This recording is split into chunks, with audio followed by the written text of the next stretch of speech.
What's up, everyone? Welcome to the RRBG podcast.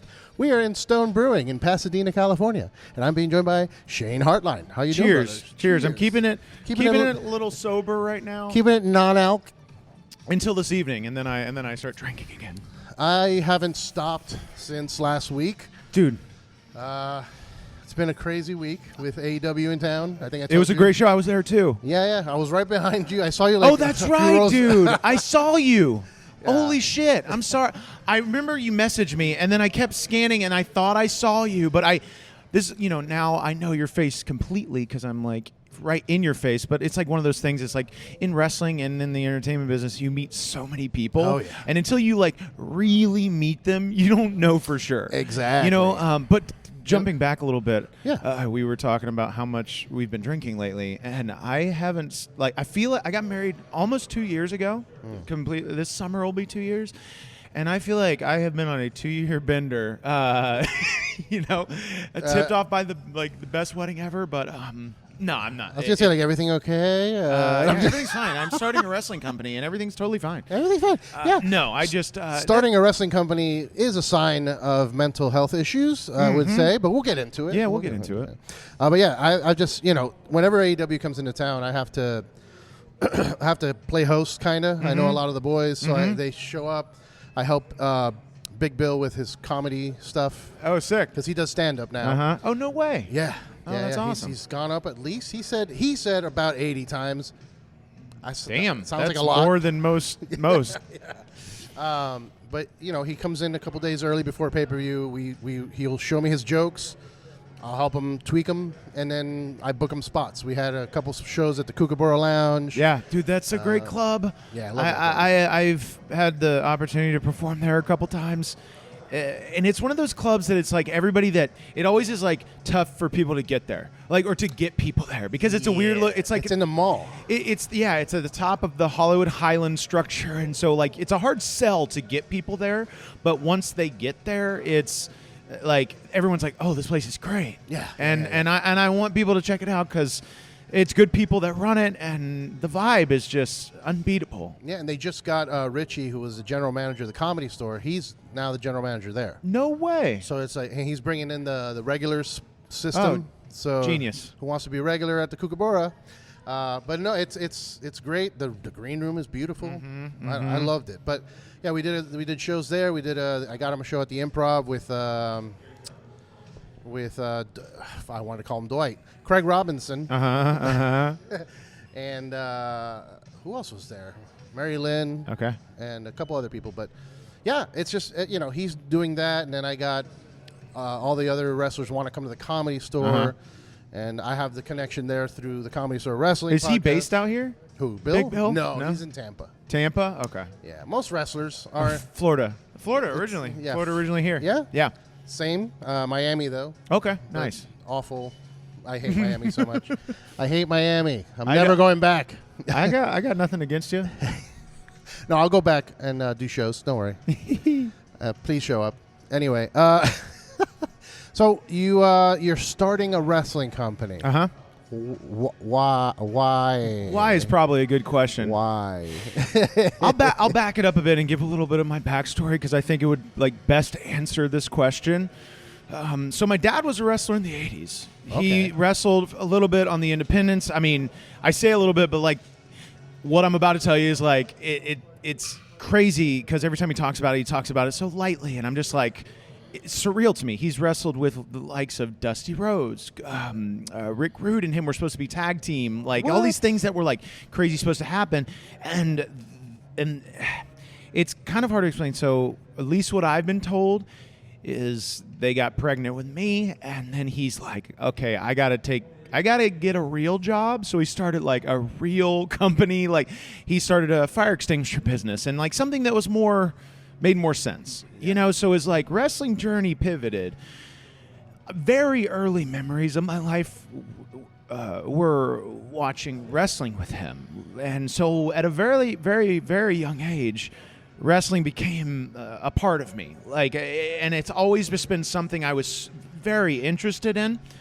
like wrestling, comedy, acting, storytelling, to me, they're all kind of the same thing. Oh, absolutely. And so my whole life has been, I've had an interest in all of them. I've never been the type of person that's been like, when somebody's like, you need to pick one path, I'm like, but they all kind of bleed together in my mind. So jumping ahead a bit, I was like 14 or 15, and do you remember the SmackDown where the Big Show was suplexed off the top and the ring collapsed? Yeah. I was at that show. Nice. It was like surreal. And outside of it, this dude was passing on flyers for a wrestling school, and it was like, we will accept teenagers. And I'm like, I'm in. Because I had already. Knoxboro? Huh? What's that? Was it Knoxboro? No, that was just Florida. Florida. Oh, Uh-huh. This was No Name Wrestling was legit the name of the company. Nice. But no, it was great. Shout out Bones the Cutthroat for my initial training. Hell yeah. But I dove in at 15. I started training at 15. By 17, I was wrestling on the Independence as Rip Malibu, the surfer. Nice. And so I was having a good time, but then like a couple of years into it, there was many reasons. I don't want to say like I lost my smile, but I'm not going to say that. But it was, that's the closest thing I can relate it to, in the sense of like I lost my passion for it a bit. It's a tough gig. Yeah, and I was young, and there were people that bullied me. There were Bullying in wrestling? In wrestling? No way. But YouTube was also starting at the same time, so like my interest in filmmaking and storytelling in that route just kind of overtook it. So I dove into YouTube. From there, I got my first agents and started auditioning and booking parts, and I moved out here, and just things snowballed. It really snowballed. But like the whole time throughout those years, I would always have another last match. I would always dabble in wrestling comedy. I would always do things in wrestling. And what I realized is like it's still in me. I can't get it out of my system, and it's a drug. It's a drug, and I'm a lifer, and I admit it. And it was about a year ago that I was creatively just really unfulfilled. I've always made content. Sometimes, especially in the past like 2 years, I was making content, and I was just like not for the wrong reasons. I guess I would say like I was making content just try to get attention, right. Not from a place of pure interest. Sure.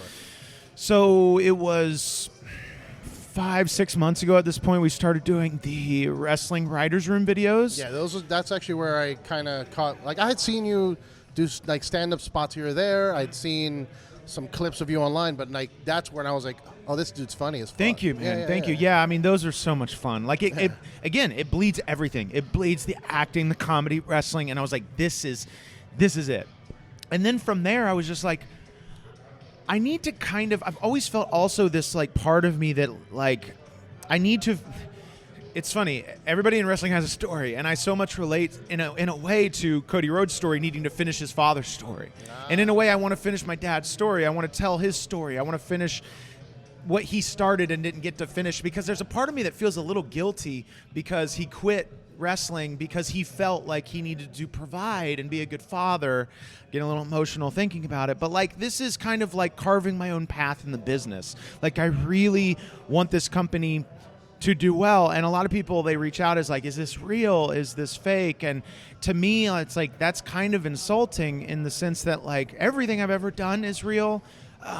This is as real as it needs to be. It's wrestling. Yeah, but I mean, you gotta understand. Like, you spent like the last 6 or 7 months making fun of wrestling, kind of with the videos. So I'd argue not making fun, though. Celebrating, but it's jokey. It's jokes. Yeah. And then the name of the company is kind of joke. Nearly Average Wrestling. It's kind of a funny name. Yeah. And if you abbreviate it, it's no. Well, that took the longest time, is because like I wanted to be very intentional. I'm very intentional with everything I do, but like the name is so important with a wrestling company. And to me, this is the way I'm thinking. You've always seen the like extreme this wrestling or the hardcore wrestling, the world class like it's like, to me, I was like, what the hell hasn't been done? Right. You know, so there's been, I don't want the elite wrestlers. Yeah. I don't want the $5 wrestlers. There's a whole patch of wrestlers that don't give it enough attention and don't get enough spotlight. The average, the nearly average. That's what I want. I want to take them and I want to mold them with like what I feel are my talents and my gifts and the platform that I'm building, and give them a spotlight. And right now it's not even, this baby haven't even like laughed yet. This is still such an infant that we just had our virtual tryout. I want to do so many more of those. It was so fun. But that's where we're at. I just am trying. I want to acquire the best roster possible of nearly average wrestlers. I want to take as much time or as little time as I need till I find that perfect amount. And you know, like it's all about who you surround yourself with. So like I'm trying to build a team of people, like a creative department, merchandising department, like a training department, because I want every facet covered. And I think that, you know, we see it all the time in wrestling. It's so easy for someone to come in here with a very big idea, go a little too fast, too quick. That's not what I want to do. I want to take my time. Hey, this could happen in 3 months. We could put on our first show. But right now my intention is to just do these virtual tryouts, to do in-person tryouts. We're actually doing one WrestleMania weekend at the Wrestling for Sale event on the 18th. Vegas, baby. Yeah, in Vegas. So if you're in Las Vegas and want to try out to be a part of our talent, come out. We'll be doing it in person. But I think there's so many companies that have rushed into it, and they've turned into a little bit of a mess, and they get a little bit over their head, think they can handle everything themselves. And I'm not one that I've always liked doing things with groups of people that I find funny, entertaining, talented. Is it a little comedy? Sure. Isn't wrestling? You know what I mean? Yeah. And so to me, it's everything. Going back, nearly average wrestling is everything. It's wrestling. It's comedy. It's acting. It's storytelling. It's art. It's art. Are you thinking about doing something different with the promo work, or like the video packages, where maybe something like a little more like Lucha Underground, where it was more storytelling, a little bit more soap opera-y? 100%. Yeah. I think that I'm very honest in what interests me in wrestling. I've never, even back to as a kid, I will always say my favorite match, you know what my favorite match is? And this might be controversial. Sting vs. Hogan, Starrcade 97. I don't care about moves. I don't care that there was a false finish. What I care about is how that made me and my friends feel that night when I was watching it. And to me, are you bored already? No, I'm kidding. Shedding a phone call. I care about how that match made me feel. And don't get me wrong. There is a audience for people who love the technical aspects of wrestling. Dude, I was at the AEW pay-per-view too, and that Will Ospreay cage match, incredible. And even then, sometimes like that stuff will obviously entertain me, but I've been far more entertained by the storytelling, by characters. I think this is the most devastating weapon in the business, and there's far too many people in this business that don't know how to use it, that are on TV. It literally drives me crazy, and that's a big reason why I'm getting back into wrestling. I've had so many people. Sorry, you've worked me up. You've got me worked up. But no, I've had so many people like reach out to me, and they're like, you're doing kind of what a lot of wrestlers get into wrestling to do, is like go into Hollywood, go into acting and all that kind of stuff. And like, while I recognize like I've been fortunate to book these parts and all these things, but like I feel a little bit, I don't know if guilty or selfish or whatever is the right word, but like that I'm not giving back to the thing that gave me so much. You know what I mean?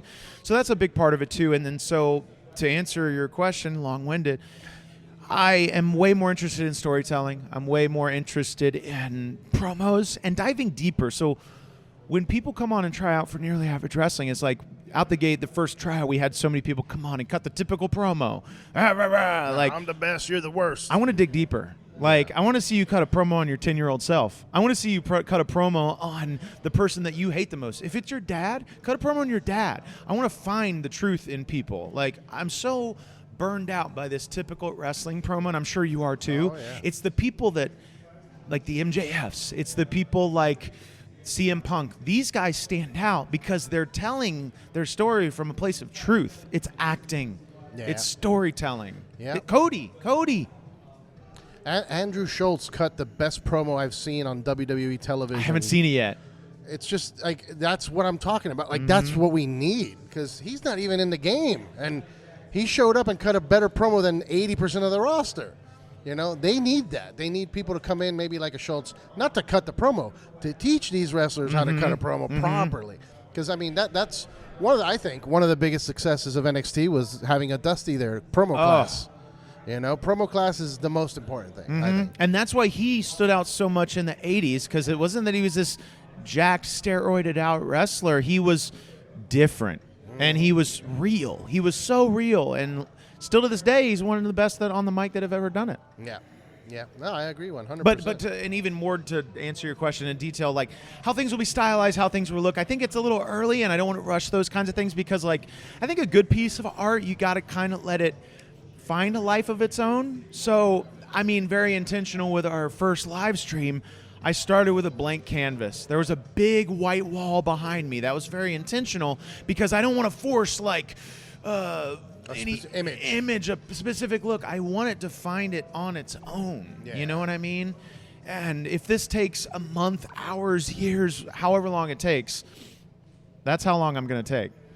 I mean, it doesn't need to be rushed at all because we are in a time right now, I think, where wrestling is, it's grown, I think, maybe to the point where it's most popular, like back in the Attitude Era. Maybe we're not getting the pops that we used to get back then, but the size and the popularity is growing every Look at day. that Cena turn, though, man. Oh, my God. That was so deep and layered and, like, yeah. I will say, everybody was freaking out about the Cena turn. I freaked out more about Cody saying, "Go fuck yourself." Oh, I would have been fine with just that. I hope we're not peaking or anything, but no, it's fine. Check. No, it should be fine. But no, yeah, when he said that, and then they posted it on their socials, unedited. I was like, oh, we've turned a corner. We're in a new era now. It's beautiful. This is when I have a whole tangent I want to get on about that. But this is I feel like we're entering a new era, and it's really exciting. And I think I think we're bigger than the Attitude Era right now with the exposure that wrestling gets.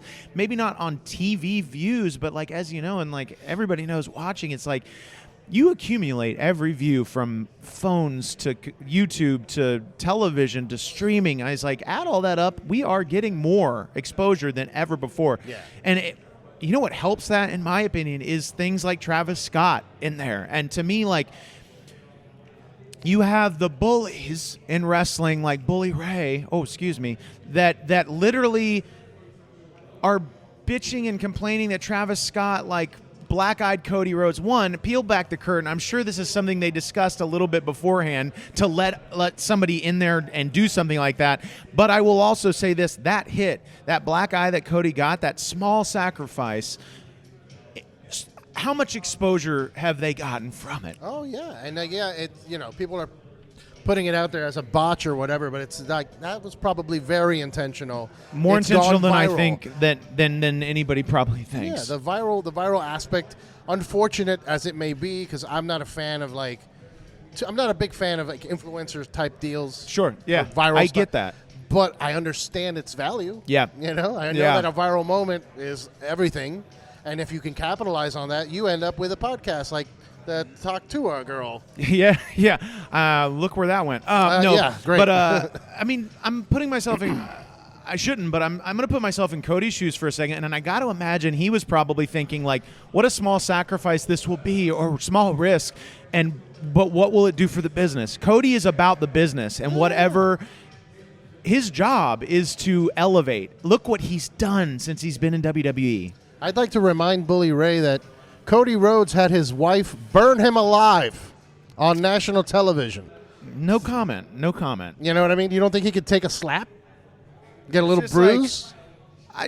No comment. God, man, get over it. Look, I also think Bully, obviously, working it up to also get us talking about it. There's a lane where he's probably just amping it up. Of course. I started trying to watch that new show they put out, that LFG.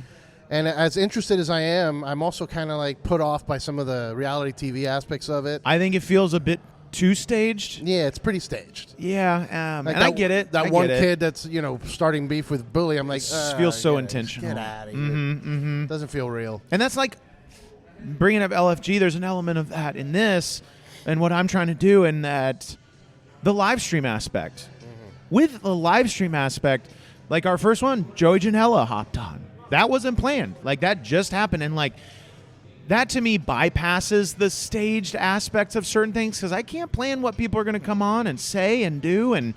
And so that's what's exciting about this part of this process with me is just the unpredictability and where NAW will end up in 6 months, 1 year. I have no idea. Yeah, and we were talking about how we're in a different era. Another aspect of that is that the big boys, the WWE, are playing with everyone, minus AEW, because I think they would play with AEW if Tony Khan would, stop being so proud or prideful. But they're playing with GCW. They're playing with all of the independents. They're letting Natalia go do Bloodsport. They're bringing in people from Stardom. Like, so if you do this correctly, now you can maybe get a talent from WWE shows up in NAW and does something. I think wrestling's its best when everybody works together as a team and there's synergy. I think look at what WWE is doing with TNA. Look what WWE is doing for TNA and vice versa. Like they're going to both benefit. It's beautiful. And I mean, Tony Khan, I think that getting out of his own way, I don't think that's the right way to put it. I think he's precious of his baby, and I get it. Yeah. He's put a lot of his heart and money into it, and he has a vision, and that's his playground. And I support AEW, and I want them to succeed, and when wrestling is good, there's nothing better. There's nothing better. It's got so many connections to other industries, like actors and comedians. Like that show we were at. Yeah. You look at the front row, you had King Jong is there, and Leslie Jones. Leslie Jones was having such a good time. Oh, my God. Dude, there's nothing better for a wrestling fan to see people that aren't like, I know you probably agree with this. Well, I shouldn't assume, but there's nothing better than when you're watching wrestling and you see somebody that that is not really familiar, or like, say you bring your friend over and they're just like, I'll check this pay-per-view out. And when they get into it, there's no better feeling. Like when my wife, my hot Puerto Rican wife, when she gets into something, which is rare, but like the Sami Zayn bloodline story, like little things will happen and she gets into it, I'm like, this is the best, dude. Absolutely. It's the best. My wife spends her time making fun of wrestling. Sure. Like, you're a nerd. Why are you watching that? Blah, blah, blah. And then that Sami Zayn bloodline story happened, and she bought me a bloodline shirt. Get out. And I love it. I'm like, excuse me? She's like, yeah, because we've been watching the thing. I'm like, you've been watching the thing. I love it. I use her as a barometer, too. Like, I when I used to have the Comedy Store Wrestling Pod with Earl Skagen. Yeah.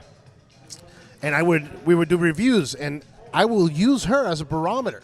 If you can pop my wife, you're doing something right. I love it. That's it. Because she's a casual. She's beyond casual. She doesn't watch wrestling. She watches it whenever I turn it on, and she happens to be in the room.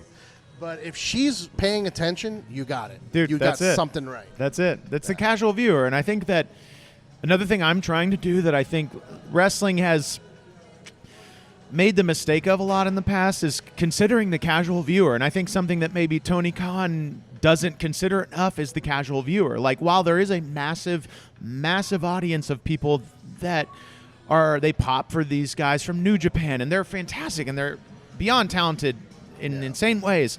But my dad, casual viewer right now, doesn't know who a Okada is, doesn't even know who an Ospreay is.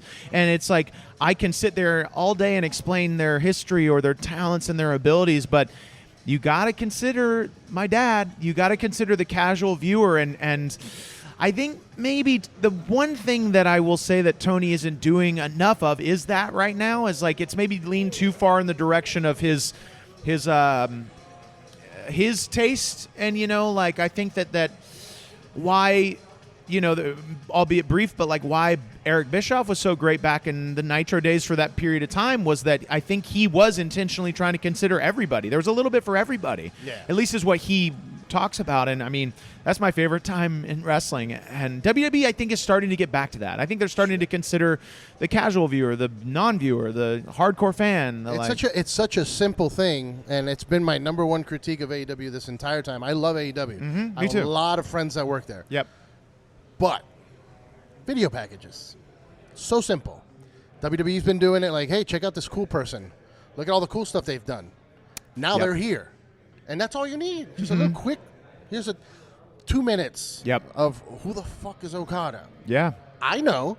Tony knows because he's a mark just like me. But but a lot of people have no idea. And a simple 2-minute video, and you're working with Warner Brothers. I mean, I think you have access to some good production teams. Just put a little package together. I think he assumes that everybody's as nerdy as we are. As he is, as we are. But, like, I think that's another reason why I want to take my time with NAW. And, like, if I find the right people to bring on board, I think that, like, the fans that are watching the live streams and coming along on this journey of literally a wrestling company being built from the ground up. I'm showing everything.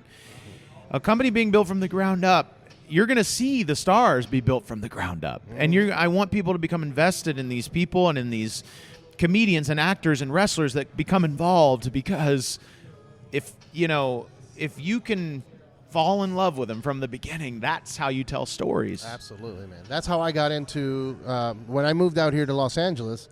Somebody took me to a PCW Ultra show. Okay, yeah. And I saw a bunch of new faces, never heard of them. But then they're like, hey, they're going to be wrestling next week at another place. Come with me. And I go, and I would watch these local guys who are now Swerve Strickland and Penta and, the Lucha Brothers. And I've been following their journey from the Wilmington fucking bingo hall to now they're on Netflix. And I'm way more invested now in Penta. To me, Penta's like family. I'm like, oh my God, that's my guy. So when he debuted, I was losing my mind. More so than like any other wrestler. Like, oh my God, if MJF were to show up in Netflix tomorrow, I'd be like, oh, cool, good for him. Good for him. Sting for me. Sting, I was at his last match. I was a childhood fan of his, and I never stopped. And so when he announced his last match, I was like, there's nothing that's going to stop me from being there. Yeah. I mean, I was crying, man. I was very emotionally invested in, like, to be there in person and, like, just thinking about Starrcade 97 and those memories every step of the way. And, like, I was there with, like, you're on the journey with them. And, like, it's beautiful. That's why wrestling there's nothing like it. Nope. And I mean, and it's so similar to other industries, like a musician, for example. They're always on the road.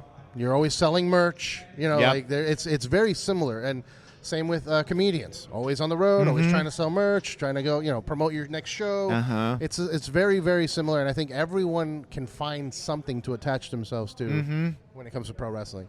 I've seen some of the videos you've posted, and I've seen some folks in the background.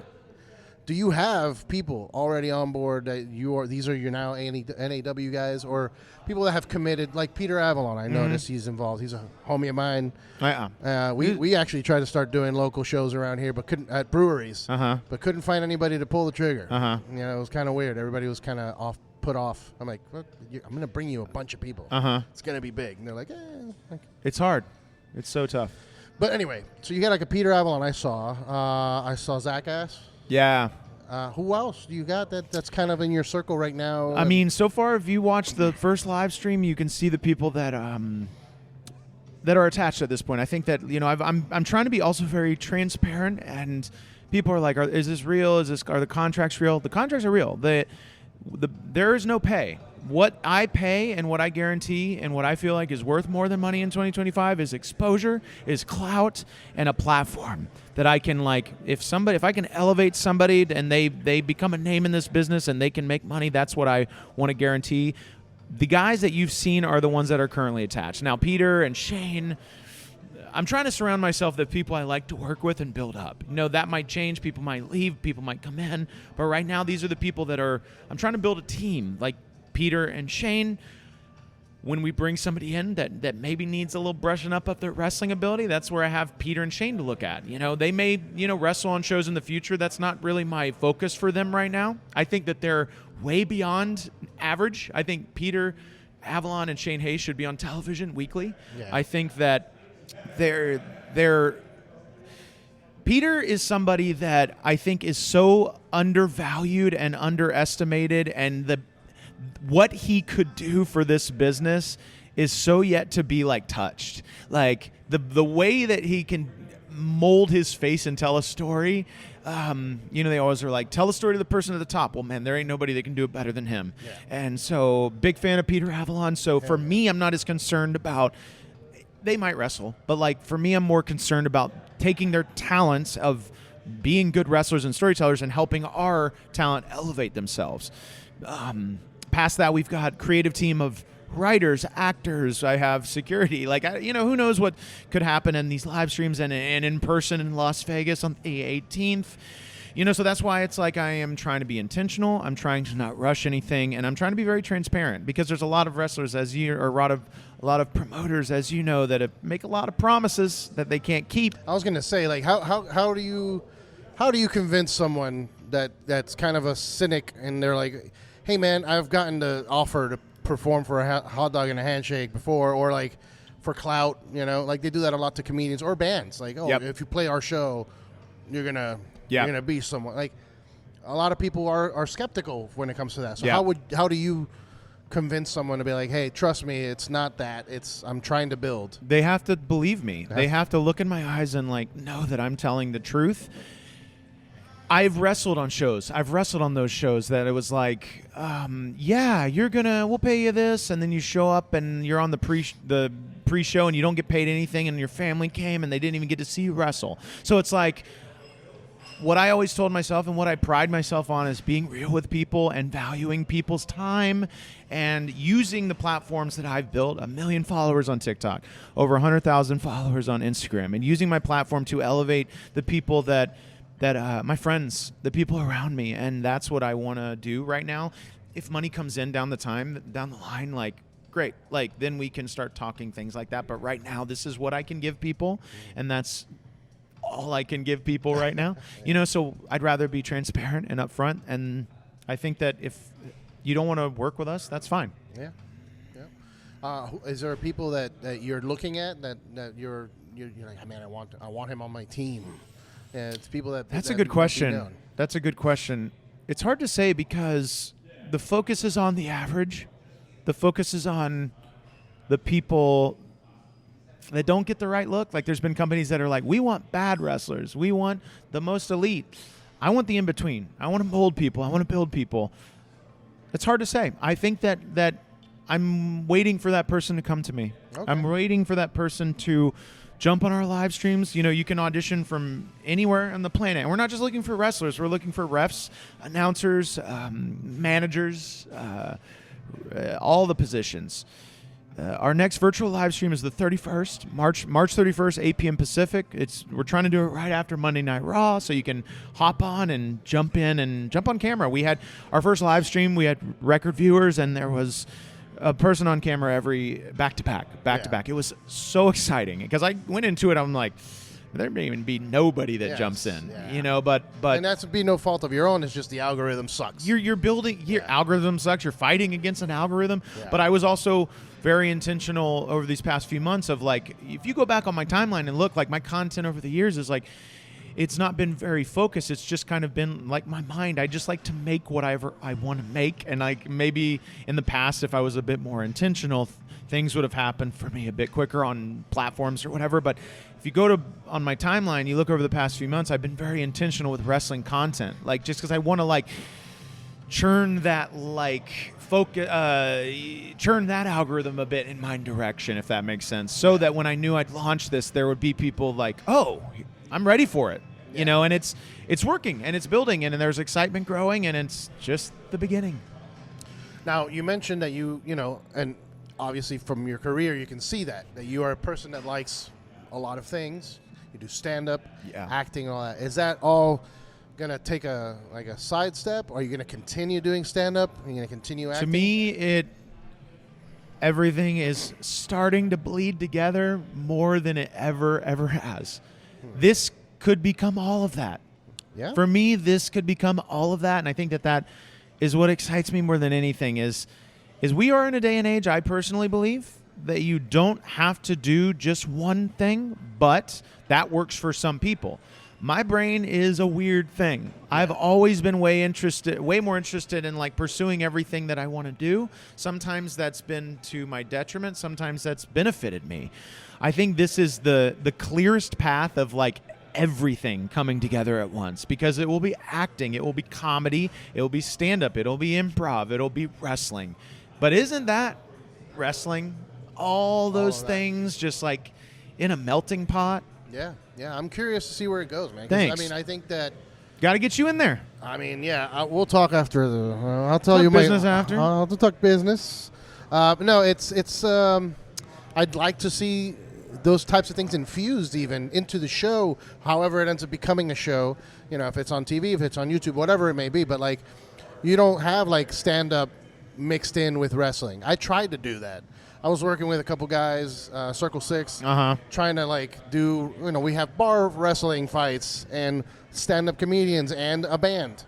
Yeah. Because I'm in the same boat. It's like I like music, I like comedy, I like wrestling. Yeah, dude. So and I want to do all of it. I think with comedy and wrestling, it's very tough. And I think a lot of the times in the past, to me, this is my personal opinion, I think comedy and wrestling has not worked much. 90% of the time, it's never worked because it feels a little cringe, a little forced. I think that the best comedy the best comedy has ever been done in wrestling has yet to happen. And that's what I'm trying to find, is this lane where it doesn't feel forced. And I think that's when comedy is its best, is when it's coming from a place of truth. Yeah. And that to me is what I see with this too, is somebody looks at it and they're like, is this a comedy project? Yeah. But wrestling is also a little comedy too. And so it's everything. And yeah. I forgot who I was talking to. Some one of the wrestlers was telling me, if you can make the crowd laugh, it was RJ. RJ City. If you can make the crowd damn laugh, talented. You're over. Oh, mandatory. Like, even if you may not have like the best in-ring ability, if you can make them laugh, you're in. Definitely. Yeah. I think that he's absolutely right. Look at Sammy's. I think Sammy was the example. Sami Zayn. It's like, look at what he was doing. He did the jackass stuff. And then even when he went into the bloodline, he was the comic relief. Yeah. You need that levity. Yeah. You need that levity, and I think that everybody kind of equates into like a Mick Foley, a current Mick Foley, and I think there's a lot of truth to that. Mick could make people laugh at the time, so well, and then could also make us feel and cry and like.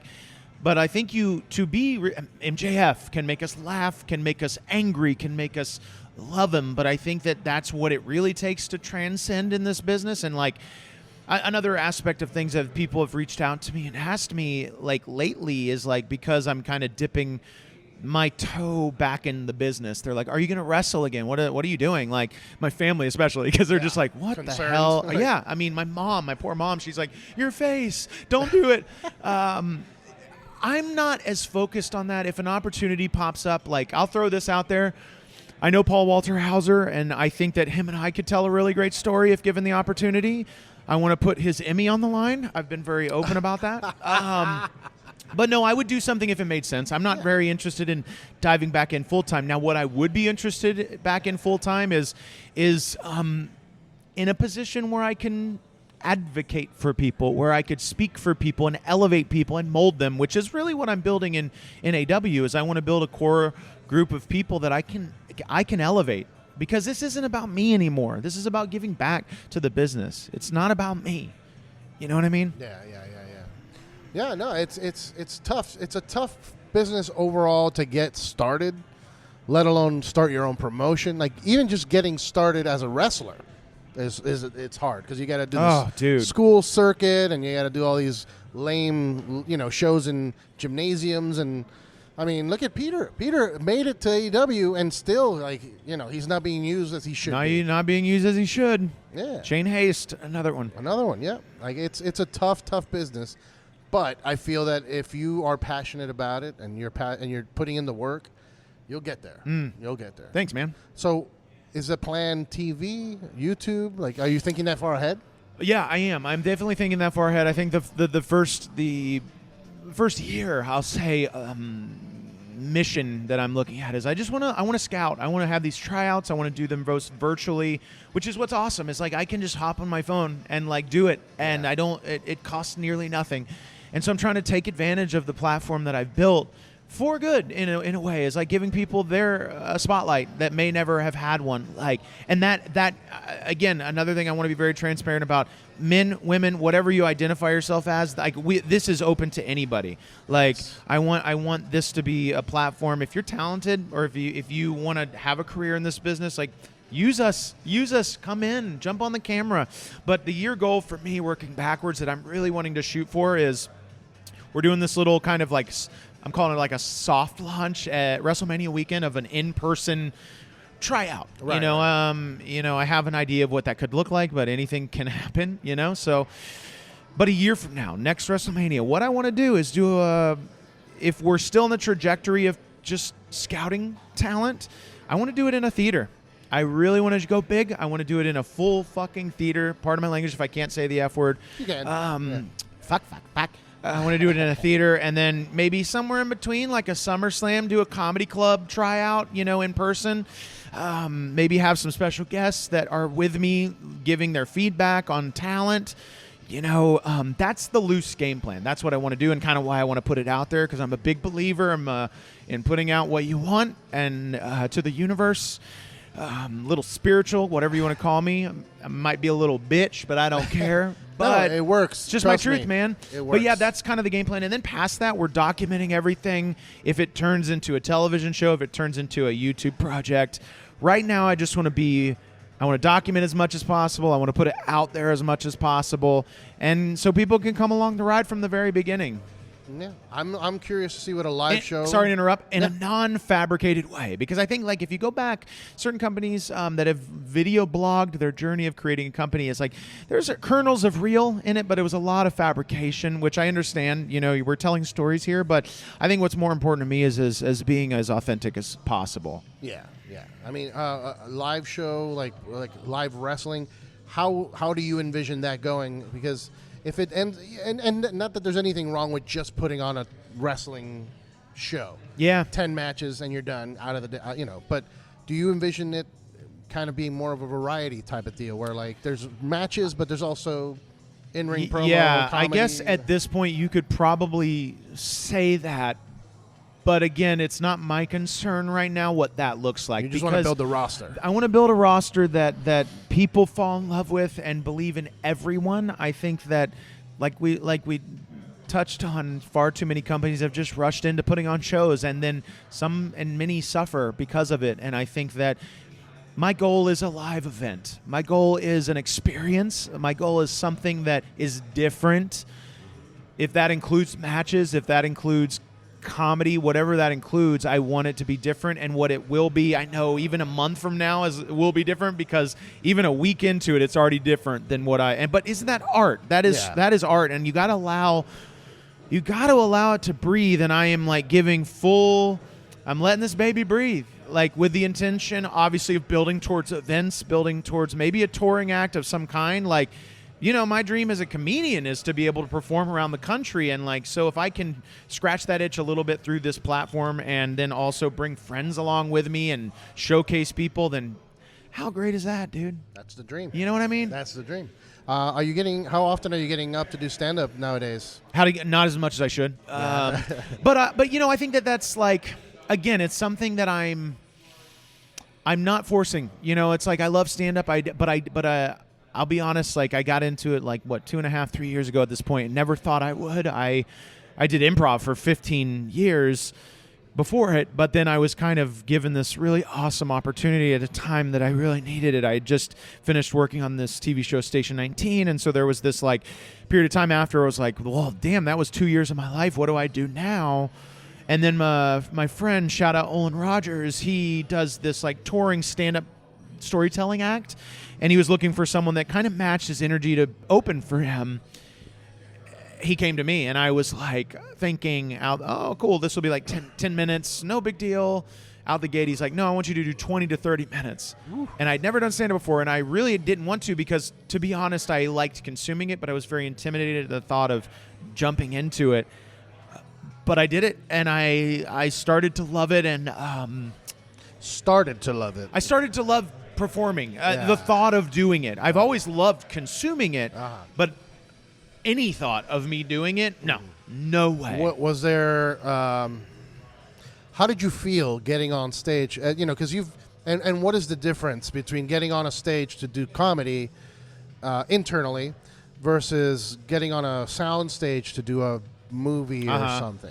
I think like a movie or obviously a TV project is a little different, but to me, not much, because wrestling, comedy, film, and television, they're all stages. Like, it's a stage. And if people look at it like that, it can be whatever you want it to be. And I think that those are the people that really realize that and have that realization. It's hard to realize. Like, it's hard to realize that, like, when given a stage, you can do whatever you want with it. And those are the people that really stand out. So with stand-up, for me, when I'm given the opportunity to jump on a show, it's like, I just want to do what I want up there and not what I think I'm supposed to do. And that's what I really did out the gate when Olin gave me that opportunity, was that he's like, do whatever you want. Do characters. That's what you enjoy doing right now. And it was so helpful, because I think if I didn't have a person like him kind of giving me that freedom, I would have gone out there, I would have done what I thought I was supposed to do, and then not have the realization like, oh, I kind of like doing stand-up. Now, I don't pursue it as much as like a traditional stand-up would, but like what I have done my whole career hasn't been traditional. Right. I'm finding my own path a little bit, and if an opportunity with stand-up opens up where I can jump on a stage, I always jump on it. I'm never not down to do someone's show, but I'm very much the type of, like, I put myself out there, and what comes to me, that's what I pursue, if that makes sense.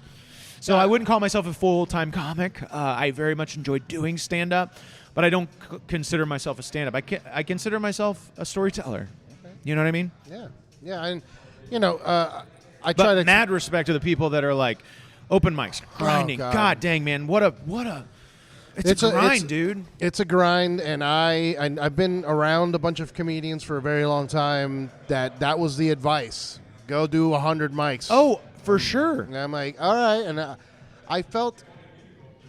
So I was in a band for 10 years.